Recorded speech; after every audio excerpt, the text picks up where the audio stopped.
Custodia Adamah company का एक बहुआयामी फंगिसाइड उत्पाद है जो विभिन्न फसलों में उपयोगी है, जिससे बाजार में कस्टोडिया की डिमांड दिनों दिन बढ़ती जा रही है। यह आप सबने देखा भी है।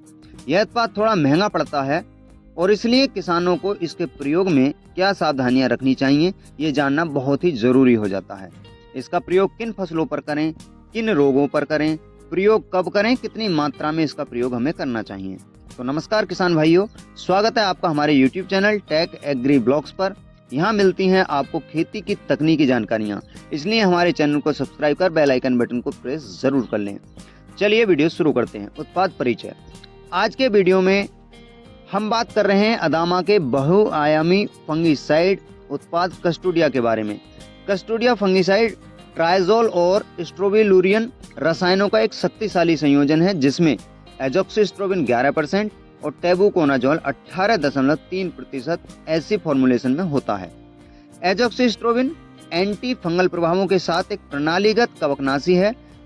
एजॉक्सिस्ट्रोबिन इलेक्ट्रॉन हस्तांतरण में हस्तक्षेप करके माइटोकॉन्ड्रियल श्वसन को रोकता है, जिससे जो फंगस सेल्स हैं वो मर जाते हैं। टेबुकोनाजोल एक डायमेथाइलेज इनहिबिटर DMI है जो कवक कोशिका दीवार के निर्माण की प्रक्रिया में हस्तक्षेप करता है।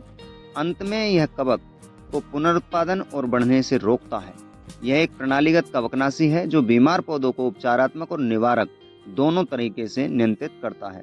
यानी आप इसका प्रयोग रोग आने से पूर्व भी कर सकते हैं और लक्षण दिखने पर भी कर सकते हैं। यानी हम कह सकते हैं कस्टोडिया प्रणालीगत शैली का उत्पाद है जो कोशिका झिल्ली जैव संश्लेषण और कोशिकीय श्वसन के अवरोध के माध्यम से कवक कोशिकाओं को मारता है। अब दोस्तों बात करते हैं कस्टोडिया का प्रयोग हम किन फसलों पर कर सकते हैं। सभी फल वर्गीय, सब्जी वर्गीय, अनाज वर्गीय, तिलहन व दलहन वर्गीय फसलों में इसका प्रयोग किया जाता है और कर सकते हैं।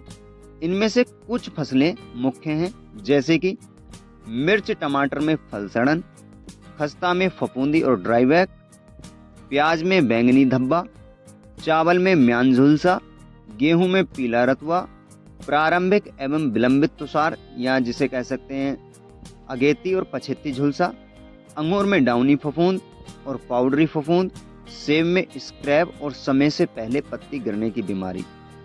जो फसल हमने बताई है और इसके साथ जो रोग का नाम लिया गया है, आवश्यक नहीं कि ये उसी फसल के अंदर हो, अन्य फसलों में भी ये रोग हो सकते हैं और उनके समाधान के लिए आप कस्टोडिया का प्रयोग कर सकते हैं।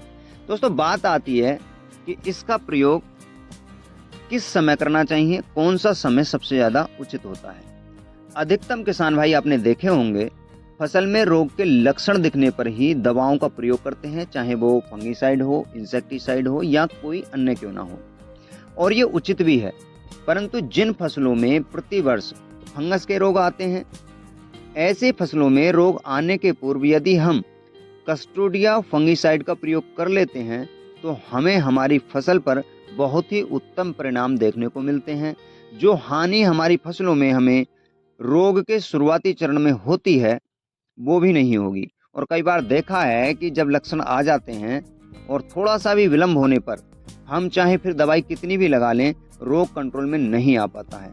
इसलिए सजग रहें, जागरूक रहें, और जिन फसलों में या आसपास की फसलों में आपको फंगल इन्फेक्शन के कुछ लक्षण दिख रहे हों, तब आपको अपनी फसल में इसका प्रयोग कर लेना चाहिए।